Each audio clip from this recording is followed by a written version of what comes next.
একদম মুখ বন্ধ করে রাখেন।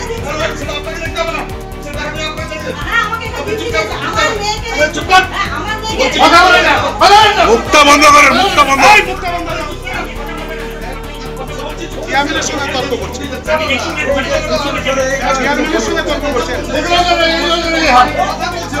হসপিটালের অবস্থা খারাপ করে রাখছে এরা।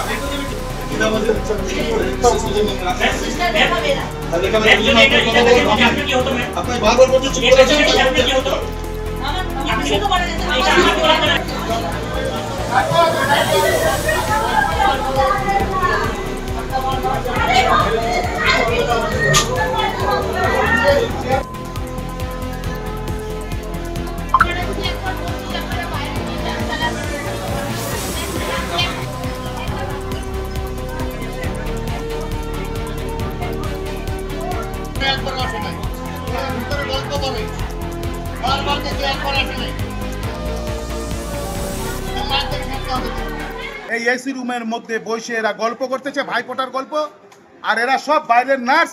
এই নার্সগুলো এখানকার মানুষের কদর বোঝে না, কোনো কদরই বোঝে না। তো এইভাবে যদি চলতে থাকে, মাননীয় মুখ্যমন্ত্রী আমাদের যতটা করেছে হসপিটালের জন্য, কিন্তু স্টাফ কোনো দিন তাকে সুস্থ থাকতে দেয়নি। এবং বদনাম করার জন্য সিস্টার থেকে ডাক্তাররা এই মা মাটি মানুষের সরকারকে বদনাম করার জন্য এরা প্রকল্প লাগাইছে। পেশেন্টকে মেরে দিচ্ছে।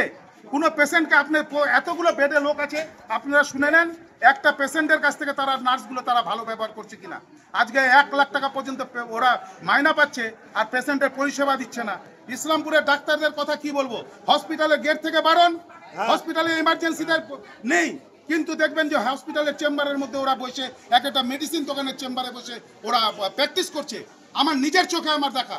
এখন চাইছি যারা যেই ডাক্তারের নেগলিজেন্সি, যে ডাক্তারের আন্ডারে ভর্তি হয়েছিল এবং নার্স যারা আছে, যারা এরা এই লোকটাকে মারলো, তাদের শাস্তির দাবি করছি, পুরোপুরি শাস্তির দাবি। এবং এরা যেন এখানে না থাকে, এদের ট্রান্সফার না হলে এদের সাসপেন্ড। দেখুন, যদি জনতা ক্ষিপ্ত হয়ে চিকিৎসার উপরে হাত তোলে, গ্রহণযোগ্য নয়, করা উচিত নয়।